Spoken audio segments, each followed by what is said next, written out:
we spoke about a girl in the book, they over-sexualized her. And we're talking in the subject matter was 8th grade girl, 9th grade. So it was just highly inappropriate. And when I went to the school, they said, well, Miss Davis, that's just how the kids talk today. Even talked about one of the boys wanting to pop the cherries of a girl.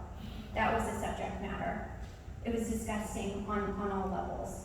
So it isn't creating a loving, peaceful environment in our community schools that we want our kids growing up in. And so I started fighting it there, and then we came to this school year. And, Superintendent Hinojosa defied the governor's order on mandates, on mask mandates. And whether you believe in masks or not, I'm not an anti-person. I've gotten all my kids vaccinated. This is an extreme position. It just felt like at this time in the pandemic that they were stripping my right to choose for my children. And what the overall theme is that the schools somehow think they supersede parents. They can tell our kids what to believe, what to think, what to read. You don't get a say. And when you say, I don't really agree with that book, they demonize you and peg your kids and then make them a target. And it's happened to all of us, I think, and maybe some of us just brushed off or went to private school or chose something else. But some people don't get to choose. We were entrepreneurs. We needed public education. We couldn't afford private school education. We just couldn't. We were building businesses and we didn't have a lot of money. So I'm sitting there in this public school, wanting to be there. I volunteered my time. What money we had, we gave to the school. We left every school better than when we got there. I put in all the after-school programs in Preston Hollow Elementary at an affordable price so the entire community could access soccer, art classes, drama classes, all the things. And when we took a stand this school year with two of my children, Pierce and Caroline, that school system just chewed us up and spit us out. They took my daughter when they showed up on the first day of school with no mask. They took her in PE class, put her behind cones. They coned her off while all the other kids played. And she had to sit there and watch all of her classmates run around the gym with a mask on, come up to her, harass her. And the teacher didn't intervene. It happened 3 times. And then when that didn't break our will to just put on a mask, then they took them, removed them out of the classroom, put them in the library, withheld their education, no music, no art, no PE. They were told they can't even go into the cafeteria where all the other kids are unmasked eating. They had to either choose between eating in a cafeteria or going and playing outside with their classmates. Then, when that didn't work, they decided to build a cage around the children. Floor-to-ceiling plexiglass box in a small corner of the library. At a time, in September, when it's hot and the air conditioner wasn't working in the library. So my son literally called me and said, I can't breathe. Fire department came outside of the school, nothing. We were advocating and advocating and advocating for our children at this time. And to give you a tiny little backstory, at this time, there's a Dallas ISD school board trustee, Dustin Marshall, who had instructed the superintendent's office to use the IT department to block our emails because we were emailing too much, advocating for our kids, and they did it. And as you know, my primary opponent was Edwin Flores, and his big claim to fame with me is that his email was broken.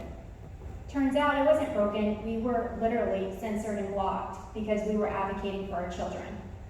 So when we fought really hard and eventually got them at least back into the cafeteria, my daughter had to have a 5th grade boy walk up to her and say, you deserve to die.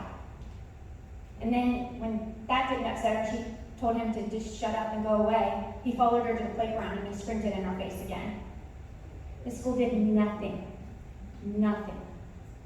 And then we eventually, which I didn't want to do this, but won them back into class on an exemption. What the school decided to forget was that my middle son, Pierce, has survived 3 open heart surgeries, 2 balloon angioplasties.